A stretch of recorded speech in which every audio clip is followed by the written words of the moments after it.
Praise the Lord. ദൈവത്തിനാൽ ഒരുക്കുന്ന വലിയ കൃപകൾക്കായി ഞാൻ എൻ്റെ ദൈവത്തെ സ്തുതിക്കുന്നു, സ്തോത്രം ചെയ്യുന്നു. മാർച്ച് മാസത്തിൽ വീണ്ടും ഒരു ദൈവിക ദർശനത്തിൻ്റെ പൂർത്തീകരണം സ്വർഗത്തിലെ ദൈവം നമുക്ക് വേണ്ടി ചെയ്യാൻ പോകുകയാണ്. കർത്താവിൻ്റെ വരവ് താമസിച്ചാൽ ഈ മാർച്ച് മാസം 7-ാം തീയതി തിരുവനന്തപുരത്തിൻ്റെ മണ്ണിൽ വീണ്ടും ഒരു സഭാ കൂട്ടായ്മ കൂടെ മാറാനത റിവൈവൽ സെൻറ്ററിന് വേണ്ടി സ്വർഗം ആരംഭിക്കുകയാണ്. ഞാൻ ആ സന്തോഷ വാർത്തയുമായിട്ടാണ് നിങ്ങളുടെ മുൻപിൽ ആയിരിക്കുന്നത്.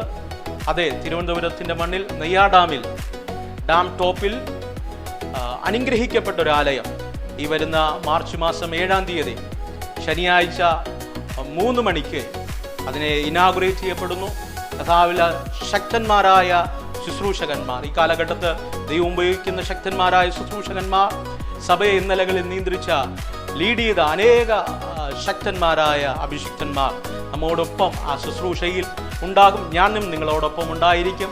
അതുകൊണ്ട് ഞാൻ നിങ്ങളെ ഏവരെയും അതിലേക്ക് സ്വാഗതം ചെയ്യുകയാണ്. വലിയ ഉണർവിന് ആ ആലയം ഒരു സാക്ഷിയായി മാറട്ടെ. ഞാൻ എൻ്റെ സഭയെ പണിയും, പാതാള ഗോപുരങ്ങൾ അതിനെ ജയിക്കയില്ല എന്ന് പറഞ്ഞ ദൈവത്തിൻ്റെ ഒരാലയമായി, ദൈവത്താൽ സ്ഥാപിക്കപ്പെടുന്ന ഒരാലയമായി അത് മാറട്ടെ. നിങ്ങളുടെ പ്രാർത്ഥനകൾ ചോദിക്കുന്നു.